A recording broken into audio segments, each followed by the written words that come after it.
12화는 강빛나의 치밀한 덫이 성공적으로 발동되는 장면으로 시작합니다.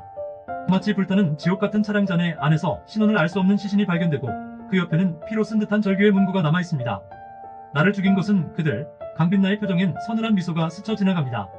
한편 정태규와 정재걸은 사태를 수습하려는 듯 발빠르게 장례를 준비하지만 이들이 감추고자 하는 진실이 서서히 드러나고 있죠. 바로 그때 경찰의 발표. 시신은 정선호가 아닌 오래전 실종된 지명수배범으로 밝혀졌습니다. 이 소식을 듣자마자 두 사람의 얼굴은 하얗게 질려갑니다. 그리고 결정적인 순간에 정선호가 경찰서에 직접 나타나 자수하며 충격을 더합니다. 이 모든 것은 강빛나가 준비한 치밀한 복수극의 서막이었죠. 정태규와 정재걸을 무너뜨리기 위한 함정. 그들이 뒤쫓던 것이 실은 가짜였다는 것을 알게 된 순간 그들의 표정엔 두려움과 불신이 서려 있습니다. 강빛나는 이들의 반응을 즐기는 듯 서서히 자신의 계획을 하나하나 실행해 나갑니다.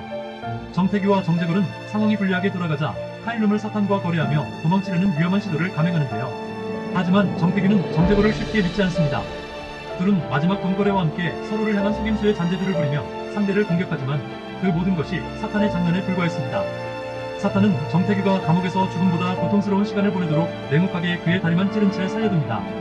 넌 죽지 않아. 내가 두려운 건 죽음이 아니라 살아있는 지옥일 테니까. 사탄의 차가운 음성이 화면을 뒤덮습니다. 사탄 정재걸은 드디어 카일룸을 손에 넣고 영생의식을 준비하기 시작합니다. 그의 표정은 이제 무너지지 않는 강력한 권력을 쥐었다는 자신감으로 가득 차 있습니다. 하지만 그때 강빛나가 모습을 드러내며 그의 영생 계획을 저지하려 합니다. 두 사람의 운명이 걸린 이 마지막 대치 상황에서 시청자들은 그들의 숨겨진 과거를 엿보게 됩니다. 정재걸이 자신과 얽히게 된 계기가 26년 전의 사건에서 비롯되었다는 사실이 드러나며 시청자들은 한치 앞을 내다볼 수 없는 반전에 경악합니다. 넌 나에게 죽음을 주지만 난 널 통해 다시 태어날 것이다. 강빛나의 강력한 선언은 사탄을 그 자리에서 격노하게 만듭니다. 강빛나가 정의를 내리려 하는 그 순간 정태규는 극적으로 도주를 시도하며 인천항에서 한다운에게 다시 한번 잡히게 됩니다. 이 자리에서 정태규는 김소영의 죽음을 자랑스럽게 떠들며 한다운의 분노를 자극하지만 한다운은 차분하게 자신의 사명을 되새기며 그를 제압합니다. 모든 과정을 지켜보던 가브리엘은 선장의 모습으로 변장해 정태규의 몰락을 보고 만족스러운 미소를 짓습니다.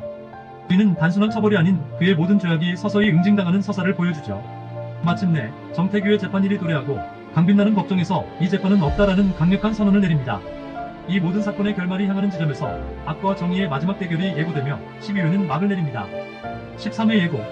강빛나는 정태규의 사건을 맡으면서 혼란스러운 감정에 휩싸였다. 주변 사람들은 그를 판사라기보다는 악마의 본성을 가진 존재로 바라보았다. 모두가 강빛나에게 정태규를 죽이라는 압박을 가하며 그의 결정에 불안감을 드러냈다. 강빛나는 깊은 고민 끝에 정태규를 직접 만나 파격적인 거래를 제안했다. 그는 정태규에게 그를 풀어주는 대신 어떤 대가를 치르게 할 계획을 품고 있었다. 정태규는 다소 당혹스러워했지만 강빛나의 의도에 의문을 품지 못한 채 그를 바라보았다. 이어 강빛나는 자신의 결정을 하기에 앞서 조심스럽게 한다운에게 자신의 진심을 전하고 싶어 했다. 강빛나는 만약 자신이 정태규에게 가벼운 형량을 내린다면 자신을 미워할지 한다운의 마음을 염려했다. 이에 한다운은 강빛나의 판단을 신뢰하며 그를 언제나 믿는다고 말했다.